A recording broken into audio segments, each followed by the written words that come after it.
Greetings and salutations, everyone. I hope everyone is still doing well, and welcome to tonight's second half. Before we get into it, a couple links. As you know, I rely on Patreon, PayPal, channel membership, and the merch to help the channel to continue to grow and go. Links to Patreon, PayPal, and channel membership is in the description below. The merch displayed directly under the video. Also, Dogman Frightening Encounters, Volume 1 through 3, the audiobook versions.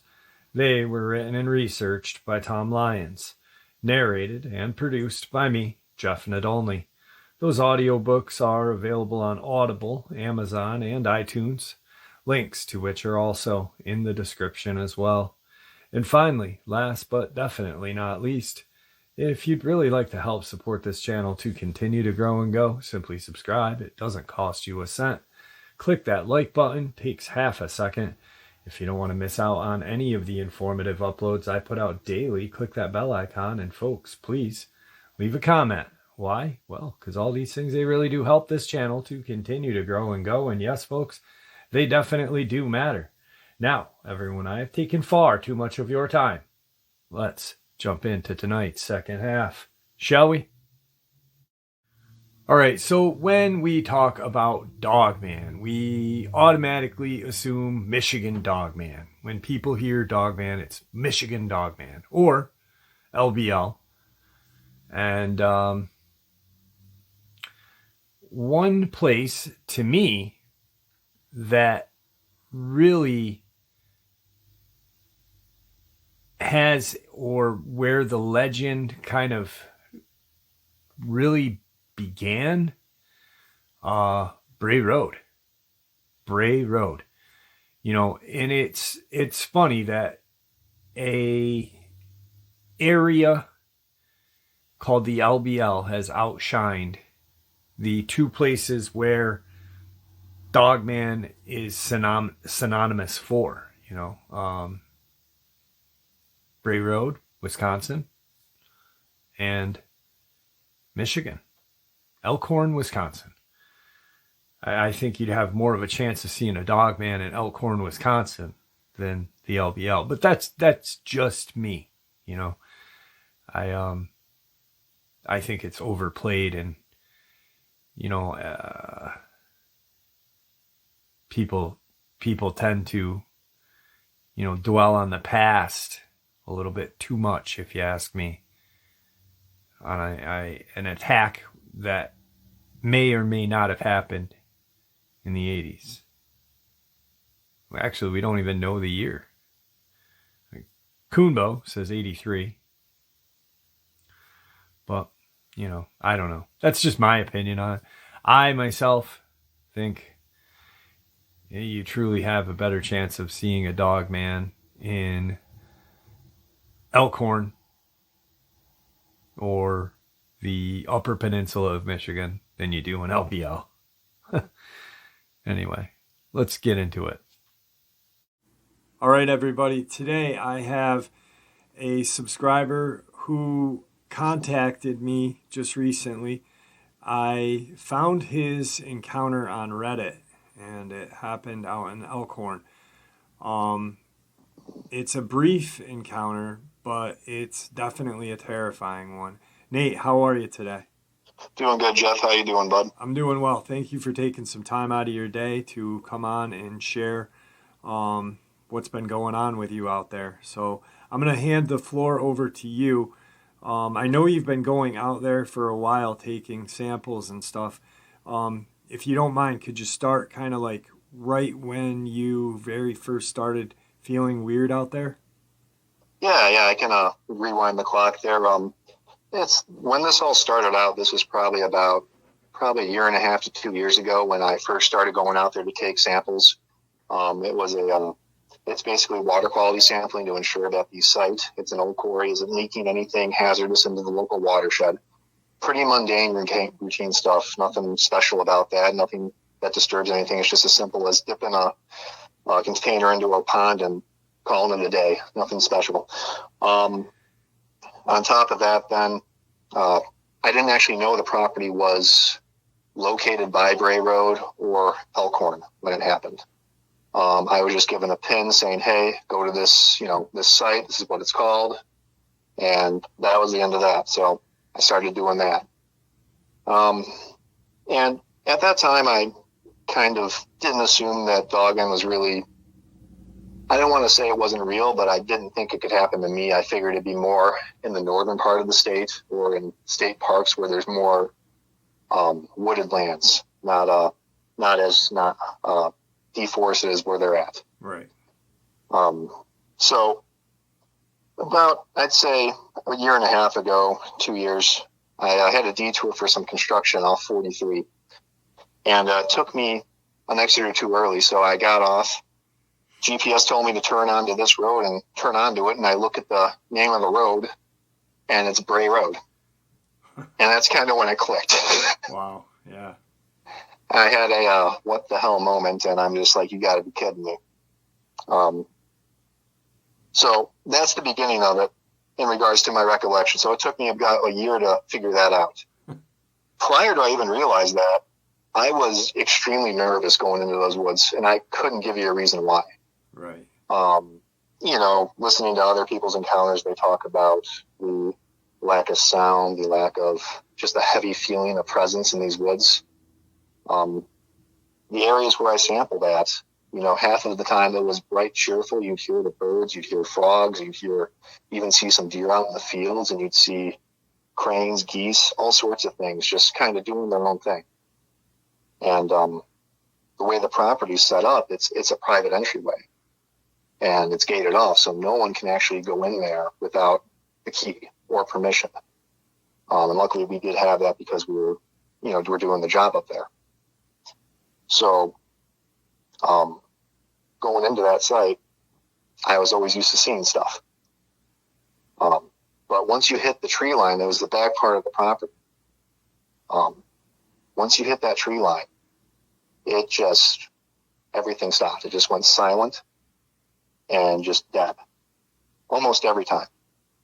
And we were up there 4 times a year, so we do a quarterly sample. So it would be, sometime in the winter, sometime in the late spring, height of summer, and then we have to go back probably in early fall this year for another resample.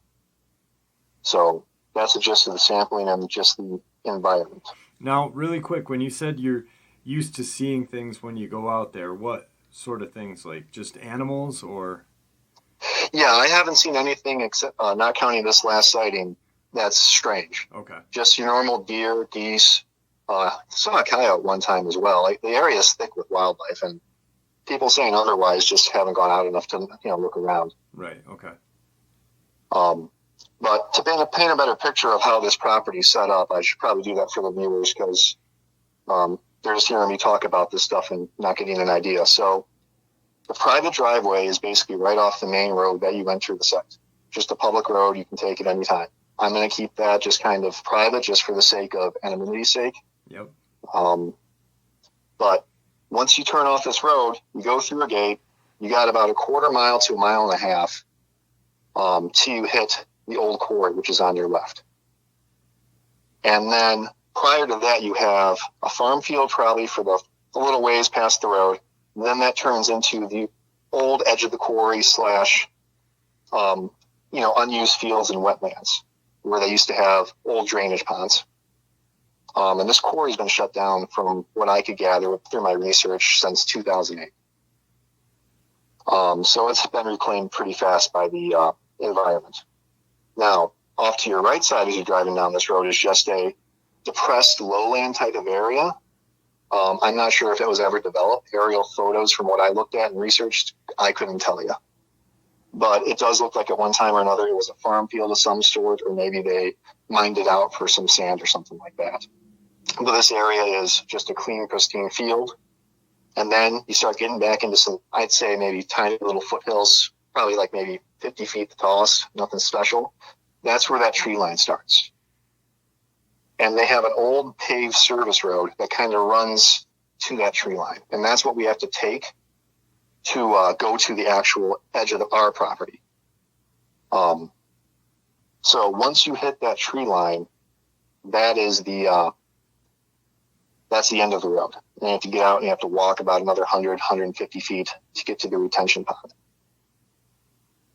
And then another part of our job is when we do service, if the water is actually leaving the property, we then have to use a device. It's called a flow reader. Nothing special about it. It just tells you how many gallons are leaving per second. Then you can do some math to multiply how much water you are dumping into the ecosystem. It's just a glorified fan on a swivel, and then it gives you a reading of 0.2 gallons or something like that. Nothing special. But after that point, you have to go out to some outfall pipes, which are on the opposite side of the pond. So that's about another 100 feet. Now, you got two ways to get to there. You could either walk around to the further east down that old service road that breaks off into a dirt trail and then trudge through the weeds to get there. Or you can go back, and there's an actual, I think one of the other property owners made a four-wheel path at one point, and they cleared it off where it's actually passable. So we tend to take that route. So we then circle around the property. So that's the gist of where we tend to do our sampling. And that's the area where we did hear the sound. So now the actual quarry itself is located a little further down. So I don't want to say down, but it's lower elevations. Basically, instead of following the service road all the way down, I would veer off to my left. And that goes straight into the quarry. And that used to be an old sand quarry. They have all sorts of stockpiles of asphalt, sand, gravel, and other material as well. Okay. So that's where the sighting occurred. So that's kind of my best way of verbally describing it. Pictures are worth 1,000 words. I did provide them on a Reddit post, so hopefully that can help you guys. I'll put a link to that Reddit post, but what I'll also do is in my community section on the channel, I'll put them up there too, and I'll use that one picture with the height with that red line for the base of this video, if that's okay with you. That is perfectly fine with me. All right. So now I can get into the first part of our encounter. Okay. So obviously at that point I was aware of the strangeness of the property. I'd say probably a year before the encounter I want to say it was fall. It was right before COVID, so it was fall 2020. My coworker, for whatever reason, couldn't make it up that day, so I was going solo. And I was a little paranoid that day, because as soon as I got out of the vehicle into that tree line, I just dead silence, nothing. On top of that, I didn't see any sort of animals or wildlife in the actual field, so it just felt eerie the entire time that I was going. It felt like I was being watched. So at that point, I didn't hear anything, didn't see anything strange, but I kind of was paranoid and just grabbed one of our pickaxes and just kind of walked around the woods with the pickaxe and a giant flow reader and a rifle case. It almost looks like a rifle case pretty much, how I have to carry it. So I'm walking around the woods in that. And yeah, that was the last time I went up alone, because I almost ate the sampling location for it is on a old concrete dam, which again, there's pictures for that as well. It's not exactly the most stable thing. So my foolishness was almost impaling myself on a pickaxe that day because of my paranoia. Right. And just the eeriness of the surroundings. Now, how did you, what did you feel like you were being watched, or what was it like the eeriness? It was just the lack of any sound, the lack of any animal life, and just the heaviness. Like I really did feel paranoid. Right. And then, of course, I had to go to the quarry that day as well. They were doing, long story short, we're finishing up part of the property, my company is, and we're trying to get rid of some extra product there. So they were just, developing it into extra uses. So we have to do a quality control check on that. I was helping a coworker out that day. I had to go up there anyway, so I just told him I'd grab the samples for him. So after the fun in the woods, I walked back, drove back down to the quarry, and then that's where it just was still eerie. I was just grabbing samples off the stockpile, pretty much in the exact same spot my sighting occurred. And I can't tell you if I heard anything, but all I can tell you is that in that 30 minutes I was just grabbing samples out of this stockpile, I kept looking over my shoulder at that same exact spot where I saw the creature about a year and a half later. And it was the weirdest thing. I kept being drawn to that area. I don't know why. I can't explain it. But that was kind of the gist of it. And that's kind of what made this. I kept being drawn back to that spot. Right. So then the actual encounter, fast forward to, late June this year, 25th, my coworker and I are going up there, we're grabbing some samples. We weren't even sure if we were going to get any because of the lack of rain, but we still had to check because of the quarter was ending. So we go up there, we pull into the spot. Everything seems fine. None of us were really too worried about anything. We were just excited to have a weekend off. So my coworker got out first, and he heard this sound first. I caught a glimpse of it before he shut the door. I still had the vehicle running at the time. I was throwing on my safety equipment before I got out. I step out, and he had maybe gone 10 feet ahead of me. And he kind of stopped and looked back at me. And he's like, "Are you hearing this?" And I told him, I'm like, "Yeah, you're messing with me, man. You're effing with me." And he's like, "No, I'm not." And of course, I was hearing it, but I didn't realize it. Well, I did realize it. I was too dumb to kind of shut up and actually listen and try to get a better idea of what it was. So, hold on one second. Sure. Sorry about that. No problem. But once I can you describe the sound a little bit? Yeah, I can describe it. So it sounded like almost like a low growl slash scream. Okay. So it's almost like, I'm thinking, like when you stub your toe almost and you kind of do that and you just kind of like that. But it was much louder and it was about that tone. So I can replicate it to a certain extent. Right. But I cannot do the volume. Like my coworker said, this thing was going when he got out of the car, and I followed him about 15, 20 seconds away. And the fact of it was that loud, that audible, and we couldn't see anything making the sound. So you're talking there's at least 100 plus feet of foliage between us and whatever the sound was. So it's carrying through all that to us clear as day. And it didn't sound aggressive per se. It just sounded like it was trying to maybe warn something or just make an announcement that, hey, we were there. Like I said, I don't know 100%. In my mindset of the creature, maybe they were up there looking for food at that time. Maybe they were going to get a drink of water and saw us pull up and had an oh shit moment. There's people here. I don't know. But that was the sound. My coworker was much braver than I. He wanted to go investigate it. And I told him he was crazy, and we're not doing that. Don't be stupid. Right. So we go look at the pond real fast, which is right off to our left. Thankfully, there was not enough water to sample, so we just said screw it, got back in the truck, backed out of there as fast as we could. And we had to grab more samples because we were producing material that needed to be sampled. So we go back down the road, turn back, go into the quarry, and we start sampling. All the while we're sitting there trying to talk to ourselves. We're trying to figure out what the hell that thing was. Well, I thought maybe it was a cow in the woods. No sign of cows in those woods. And I don't think a cow could get back in those woods. Right. Wild pig. No wild pigs up there to my knowledge. Domesticated pig that escaped. Unlikely. It's just too rugged of a terrain for them to get back into those woods. It's too thick. Bears don't make that sound. Person. My coworker said hello after the sound ended. Never heard anything.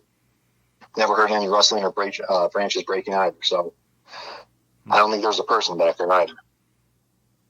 So we're down back at the stockpile grabbing samples.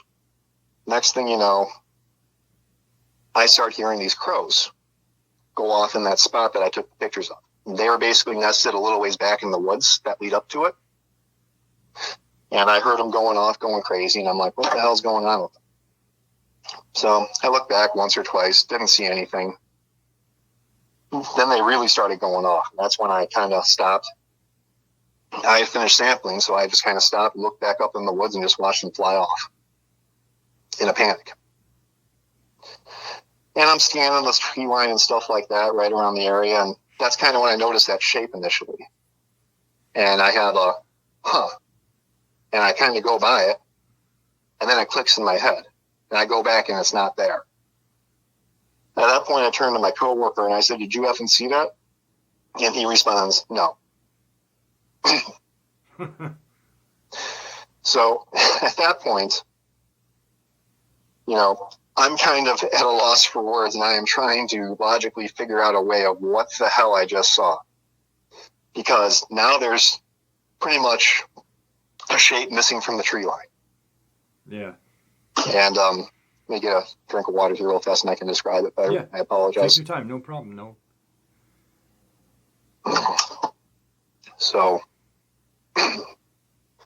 So when I saw this shape, and I'm going to really stress, I didn't see many details. I could see its general outline, its color, and a rough size estimate.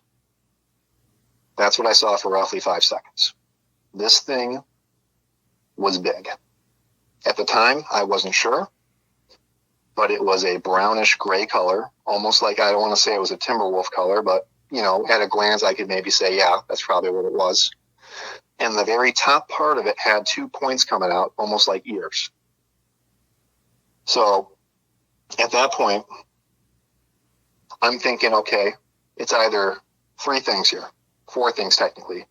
Some dude with a bear hat on in dark clothing, a black bear, possible Sasquatch, or a Dogman. And I'm trying to lean for the logical part. I even went so far as to say maybe because it happened so fast, I saw a hawk swooping down to grab something. And maybe that's why the crows were going off. So at that point, we were both legitimately creeped out, terrified. My coworker runs to get the car, or the ice machine, the work truck. We pretty much get into the work truck, get on out of there, go on about our day. And at that point, we spent took us about 3.5 more hours for the workday. We spent the entire time in the car just going through sounds on YouTube, trying to figure out what the hell it was. Nothing matched. The closest that we could match was a pig, a wild pig. But the thing is, those wild pigs, they fluctuate on tone. This thing was flat monotone and deep. So that was what we had. So, we had to go back up anyway next week to redo samples because we produced more anyway, so we needed another 20. So we headed back over there, and we were just convinced, like, okay, if we did see something, we just need to take some photos. If it's bigger than me, we can rule out, probably a lot of things. Right. And I personally needed that because I had been losing my mind for a week. I made the Reddit post, hoping that someone could maybe say, hey, they make that sound. You probably heard one. Or, no, it's probably a logical animal. Never got that answer on Reddit. Yeah. Everyone was very helpful. I appreciate it. It was just, it kind of just pushed me more to go back and make sure we do a thorough follow through. So we go back, and this time we're ready. We're not going to be idiotic and just kind of have a shouting match between the two of us over a sound, trying to figure out who the hell's messing with who. And we have our phones rolling, windows down, very quiet, and we just kind of crawl the truck along. Go back right to the retention pond where we were going to sample.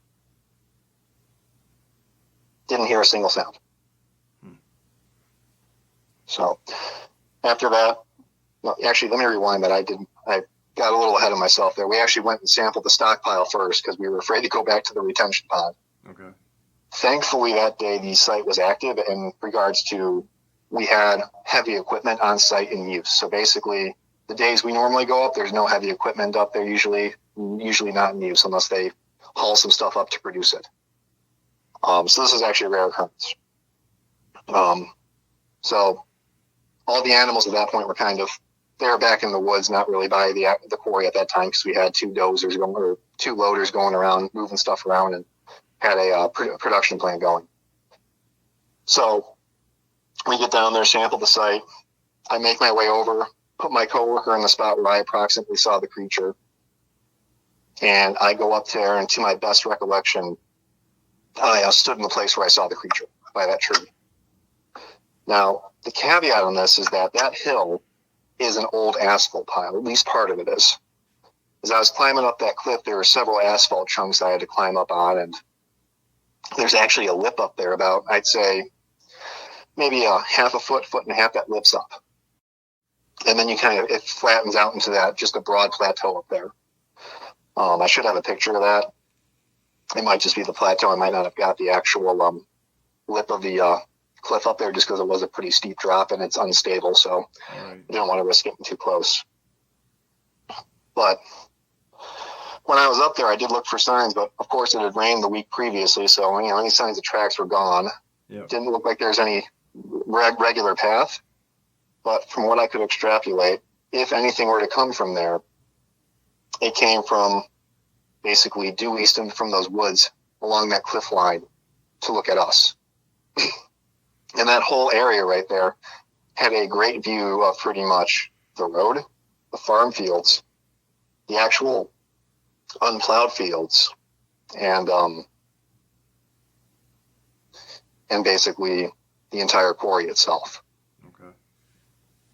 And I can tell you for sure, I know deer use that quarry. I know coyotes are in there as well. Geese, goose, all sorts of things can use that place and actively go through there. So I'm almost wondering if that might have been a spot where this thing might hang out sometimes at night watching for prey. Easy prey, yeah.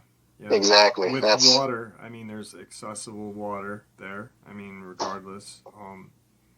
How close is Bray Road from this spot? Like, estimate mileage or whatever.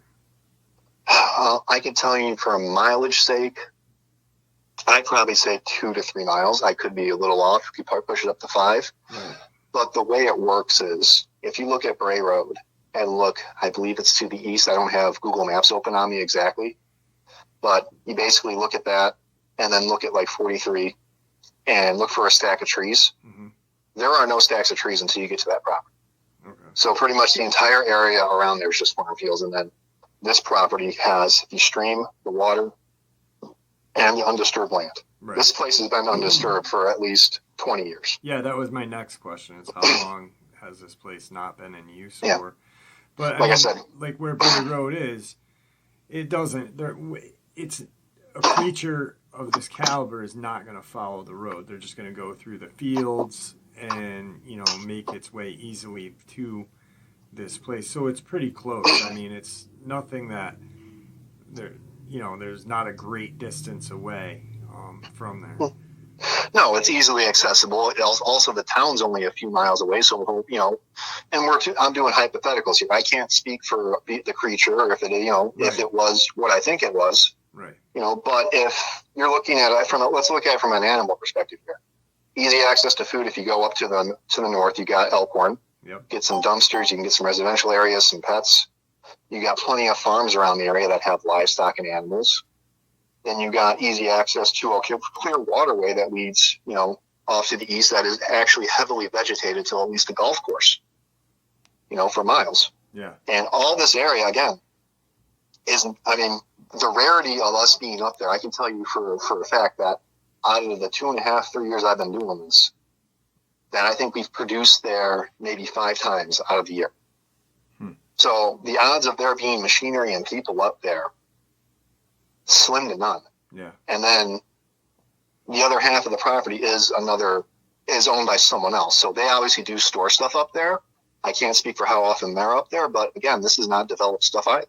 Right. They're rarely up there either. So this, whatever's back there, has pretty much free reign. Right. And I don't believe there's any hunting up there. At least up in this property. I believe it's all private. I don't think anyone hunts there. If it is, it's maybe 1 or 2 people who own it. So you're not getting a lot of hunters either. So this place is pretty much dead most of the year. So it's an easy place for something to hide. Right. Yeah, absolutely. And there's plenty of food. Absolutely plenty of food. So that was the photo recreation of it, and I did my little, I don't want to really call it an investigation, but I did my look around to make sure I wasn't crazy and there wasn't anything just looking at me straight in the face. And like I told my coworker, I'm like, this is just, you could look at the whole quarry up here. And I'm like, this explains why the hell I always look at that spot, because I always got under and I always looked there. I don't know why, but it was crazy. It was just absolutely, it just kind of all came together at that point. Like, okay, I understand why that spot's so good. You can see everything. Right. Yeah. Perfect vantage point. Yeah. And it makes me nervous too, thinking of all the times, because when you're sampling off that stockpile, you have to have your back to that cliffside. So when your ass is literally out to the wind right there, it literally is. It's a kind of a humbling moment for me. It's just coming to grips with that. There's something definitely bigger, because in the recreation photos, I stood in place of where I saw the creature. Right. And my coworker, again, I put him right where he's supposed to go, where I thought I was at, where I looked, and was roughly 750 to 1,000 feet away. You know what I mean? And again, that's why I'm going to say I can't claim to know exactly what it was, because details were not exactly pristine. I saw a shape. Right. And that was it. And then some color. Yeah. Yep. Yep. And that's the thing that I like when me and you first talked. You made it clear. You said, I hope someone in a week or two says, hey, there's a bear out there, because that'll at least take the reality of these things existing out there. Yeah. In the picture, that picture I'm using in this video, you're not a small guy. Where that red line is, you're 6'4", so it's, that line is about 2 feet taller than you, I'd say. Yeah, roughly speaking. And, someone on the Reddit community was kind enough to at least, do some extrapolated math. And I am by no means a math whiz, but, they put it at, 7 to 9 feet. And like I said, I think it's more 7 to 8.5 feet if you're, being generous. But this thing was just, when I looked at the pictures, because I wanted to try to at least ease my mind. If I looked like smaller than me in the picture, I could at least say, okay, it was an animal. Because I even went onto all fours and got a picture that way as well, just to rule out bear. And this thing absolutely dwarfs me. And it is just, it's unnerving and nerve-wracking to me, because out of all the times I've been up there, I felt like I've been watched 4 times a year for, 2.5, 3 years. You're talking almost a dozen times I've had to go up there with my ass into the wind trying to, get samples and just be oblivious to the environment. Yeah, absolutely. And if there's something that big up there, walking around and just can watch us like that, not be seen, not be heard. And I said, if it wasn't for the crows, I never would have saw it. Right. The crows are what gave it away. And that crows, birds, I've heard a lot of people share that crows have given these things away before, because they're just creeped out. And they're loud. And when you were sharing just a few minutes ago, seconds ago actually, prior to you having a work buddy to go with, you would go by yourself sometimes. So that must just screw your head up even more. Yeah, it's been one of those moments where you're just kind of thinking to yourself, well, I've almost been dog chow possibly several times and not realize it. And I felt silly the one time grabbing the pickaxe just because I was so unnerved. But, at the end of the day, I think I did the right call at that point. I mean, I'm not sure what a pickaxe would do to something that big, just probably piss it off. But yeah, hopefully if it got that close, I'm aiming for the head. We'll see. But at least you have some sort of, protection with you. Yeah. Let me reiterate. I don't want to fight these things. I'm not an idiot. I just want to leave things alone. Yeah. That's all. That was my first thing I said when I heard the sound. Let's leave it the hell alone. If it's telling us to get away, just let's back on out of here. Yeah. And if these things are as smart as people say they are, I'm almost wondering if they have an inkling of when we show up. You know what I mean? I'm not saying they could have a, predetermined date. They'll know we'll be there, but maybe if they hear the truck, see the truck, they might recognize it, realize, hey, those idiots are going over here. Let's go over the other way. Right. And maybe we just caught them napping the one day.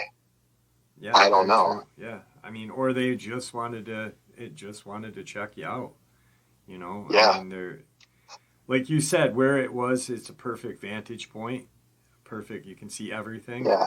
Maybe. And with as fast as it disappeared, like I said, I kept going, and then I had again, both my coworker and I that day were a little slow in the head, just with just the shock of everything. Right. You know, I don't want to say we're not bright guys, but you know, we kind of really messed up it from an investigative standpoint, because we had our phones in our pockets when the sound started going off. Neither one wanted to record.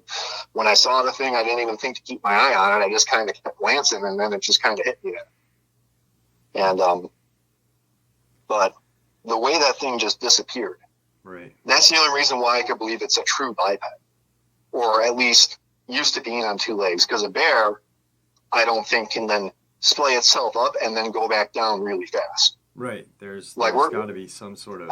It takes a second, you know. Yeah, and I mean, I've heard reports of Sasquatch going onto their bellies and these things crawling on their bellies too. And I don't know if that's what it did, because, like I said, it had that lip there and the grass. So if it would have gone to its stomach, it might have at least hit itself well enough to crawl back farther to get out of our sight. Right. Because maybe it had that same thing of, oh shit, this guy just saw me, and then ducked down. I don't know. Right. But that's what the recreation photos are for. Again, I don't have a picture of this thing. I can't, I definitely don't have a recording of the sound it made. But we definitely had an encounter of some sort that is still rattling both of us. And my coworker is what gave me so much crap for it too. I don't want to say it was bad about it, but he would just kind of scoff at the idea and say that's not real. And, I can't blame him. How can you tell him that there's a 7 foot, 8 foot tall werewolf walking around the woods of Wisconsin? Oh, absolutely. Yeah. I mean, but in that whole same sense, I mean, you've got the history of Elkhorn Bray Road, and then you're there having this very, quick encounter, and that's that. When I read it, and then I talked to you, and we talked just briefly before doing this interview, I could tell, like, 100% that this is the real deal, just the way you talk, and, just how you're not saying, hey, this was definitely a Dogman. It could have been this. It could have been. You're more or less saying, I wish it was something else than what the hell it was, because I've got to go back out there in a couple of months. Yeah. Well, not even a couple of months. They're still producing stuff now. They just started again, so I have to go back up there. They're trying to sell the property, thank God. But right. That means I got to go up more and more to get more samples, unfortunately. So, but in regards to that, it's like, with the history up there, it's like, yeah, that's one thing. But, from a scientific perspective, which is, what my job and a lot of my educational background is based out of. I mean, I have an environmental studies minor, a sociology major. So it's like I've studied the sciences for a good chunk of my career. Evolutionarily, there makes no sense to be an upright canid. Yeah. No. But, at the same time, the fossil record is a fragmentary representation of everything. We only see X amount % of it. Maybe 1% of what was really around. Yeah. So there very well could be proof that we just haven't discovered yet, or it could be hidden from us. Who knows? I don't really get bothered by that stuff. it is what it is. If it comes out, it comes out. If it doesn't, nothing we can do about it, right? Absolutely. Wow. I mean, and I appreciate you coming on. I appreciate you reaching out to me as well. And, this is... I don't know. I'm kind of blown away just because you've got the history there, and I'm actually when I'm looking at these pictures, and like I said, guys, I'm going to put the link to the Reddit post. I will put them in my community thing, but the pictures of his mock investigation, they're creepy. You just can almost, looking at these pictures, just feel like something is there because it's just so desolate and creepy. Well, there is one more thing to that. When we did go back and we had our cameras rolling, and like I said, I want to discount this because I think I can explain it away. Right. But when we're by that creek, or not creek, the retention pond, we were walking back and we heard a rock clack, like two rocks hitting each other. We had an oh shit moment there, and of course we had to photograph everything for the investigation. So we took the long way around to get to those pipes. Picture of those pipes. Yeah. Well, as we walked to those pipes, I think my coworker does have it on video. We just haven't. I haven't bothered to upload those videos yet. They're on our work phone, so it's a little more of a process to get them to our personal phones to use. But we actually saw a deer running off the hillside there. That thicket I showed you guys in there. Yep. That's where I believe when we did do the sighting, that's where I think that creature would have at one point found a way up there. And that hill leads to the plateau that I was on, that cliffside. And that's where we saw the sighting. That's where the recreation photos are. So if it had to see us, it would have had to go up that way. So, but we heard those rock clacks, and I can't tell you what it was in regards to, is it one of those things or something else? Right. I think it might have been a deer hitting a rock, because we did scare a doe out of the brush, and it jumped in front of us. So maybe it was on that hill to hit a rock or something. Right. Because there was only one I heard.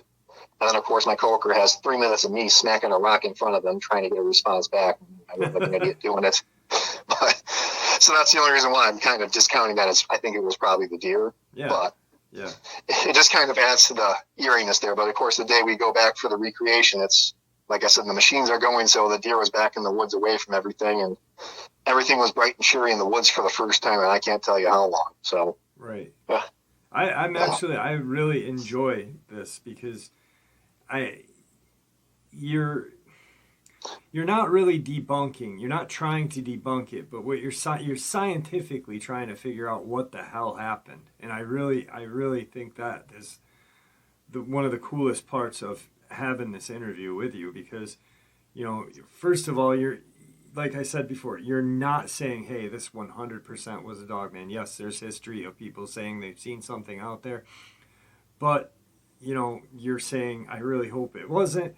I'm going to try my damnedest to kind of try to debunk this, And I think that adds a cool part to this, because, it shows that you're really serious about this, like hoping to God that it was the deer. It was just a freak bear out there, a random bear in this small section of woods surrounded by farm fields. I mean, nothing else fits to me.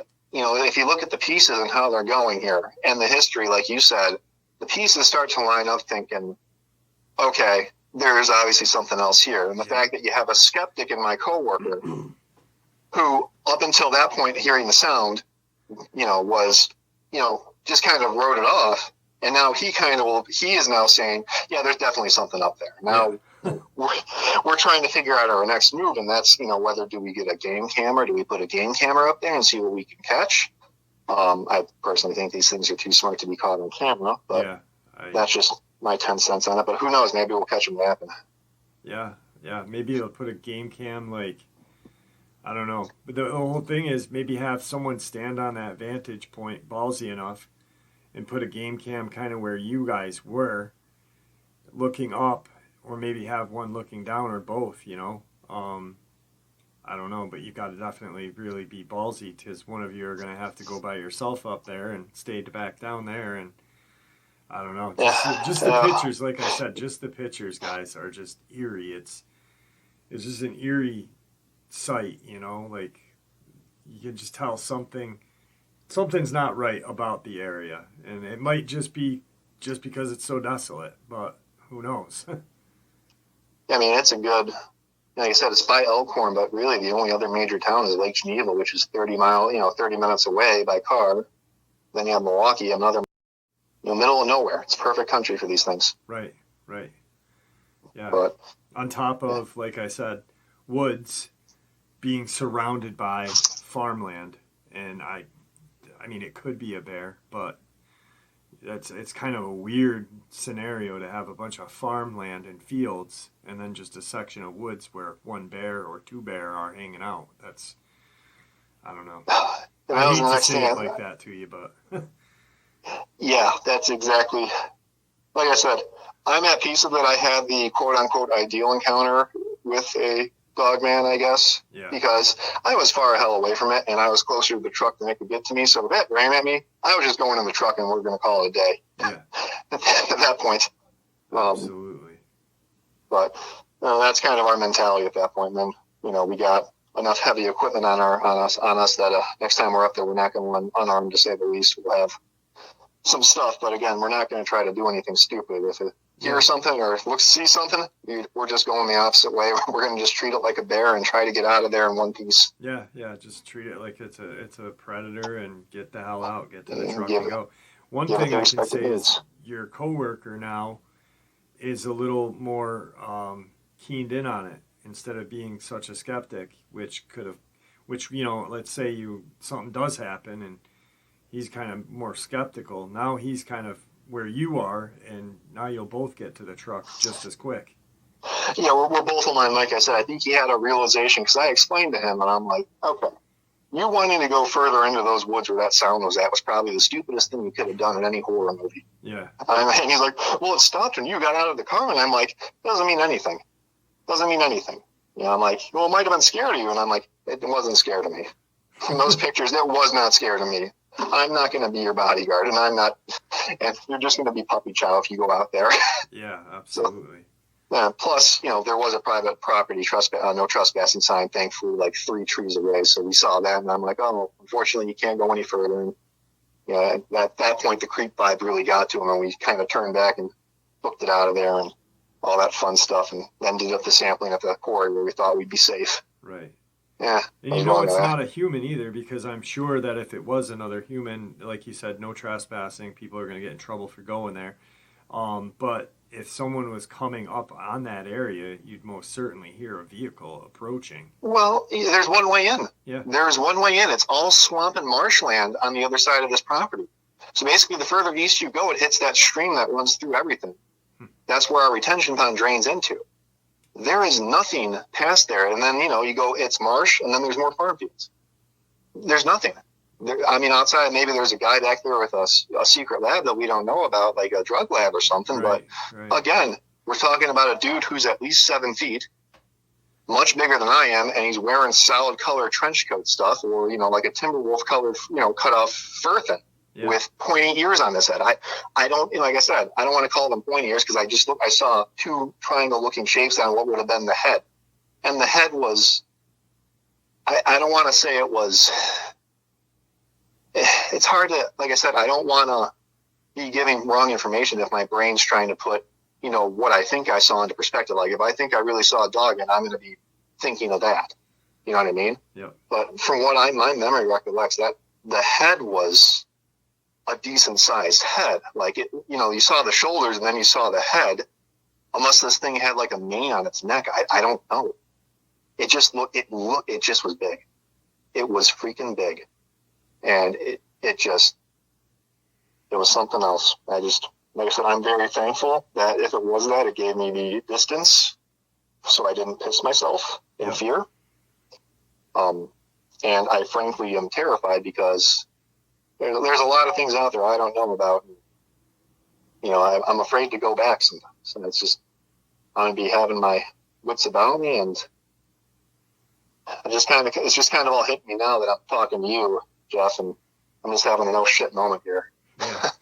I feel it because, now it's just, I can't imagine being in your shoes and knowing that you have to go back. The only thing I can say is be careful, be observant, and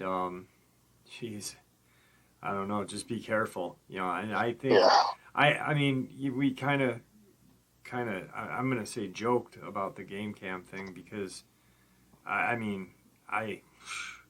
think you're putting yourself in danger if you do something like that, to be honest.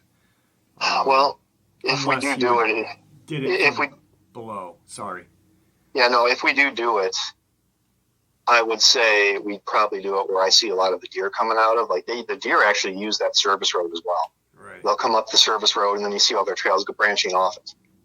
So if anything, I just put it there just for the hell of it. And again, that's kind of a property line for us anyway. So I can't put it in those woods anyway. It's not technically our property. Right. After the pond. Wow. Yeah. So it's just one of those things where it's like, you know, I think we got a little closer than we wanted to something we probably don't want to see. Yeah, absolutely. And knowing, just hearing you talk about it sounds like there's more than enough food in that area for an apex predator, whatever it is, Jesus, that's scary. I mean, really, whew. Unless someone knows of an escaped grizzly bear or like a freakishly large black bear, that's the only other thing. But like I said, I don't think a bear can move that fast and drop down and just disappear like that. Right. I've never seen a bear not be noticed in that area. And there's no bear trails that I saw in the woods when we did our walk back there. And like I said, it's unless there's something back there that we can't see. But again, we only go so far before it becomes private property and another parcel of the property is divided to someone else. And I don't know who that is. So we can only go so far into it. Right. But if you guys have any questions regarding like the location, the layout, I can gladly go on to Google Maps and get an aerial view for you guys at least. Yeah, if you don't mind, would you, what I'll do is I'll put this up. I'm going to put it up tomorrow. So, people are hearing it today, but it'll be up Sunday. So if you could send me and email me or text me a aerial view of it, so we can I'll put that in the section, my comment section as well, so people can kind of get a feel of the area.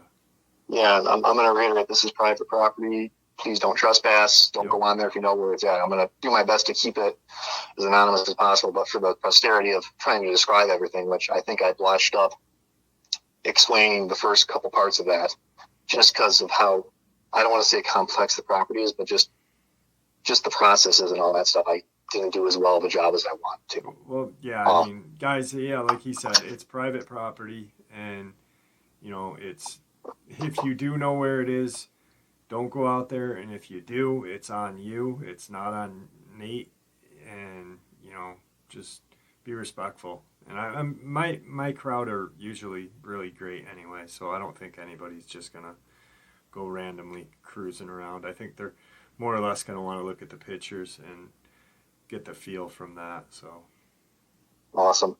Well, thank you so much, Jeff. I appreciate everything, man. It's been awesome having you on. Do me a favor, don't hang up when we end the interview. I'll talk to you for a few more minutes after.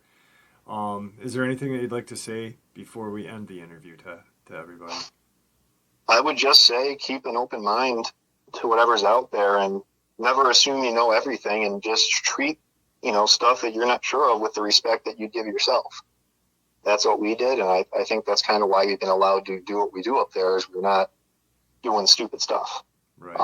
These things are intelligent. They're dangerous. They are something completely alien to us that we don't have an understanding for. Some sound words right there. I appreciate it. All right, brother. Well, thank you, and please, if you do have any other incidences, keep me in the loop, will you? I will, bud. All right. Thanks, man. No problem. All right, folks. I hope you all enjoyed tonight's second half. That interview was awesome. A lot of great information right there. Guys, thank you for supporting the channel. Your support is what makes this channel special and what continues for it to grow and go. Everyone, please stay safe, happy, healthy, and ever vigilant, keeping an eye on our children, our pets, our family, and friends. These creatures are real. They are out there and they are dangerous. Share this information with the people you love and care about, and it may just help save your life someday. Until next time, never stop asking questions and never stop searching for those answers.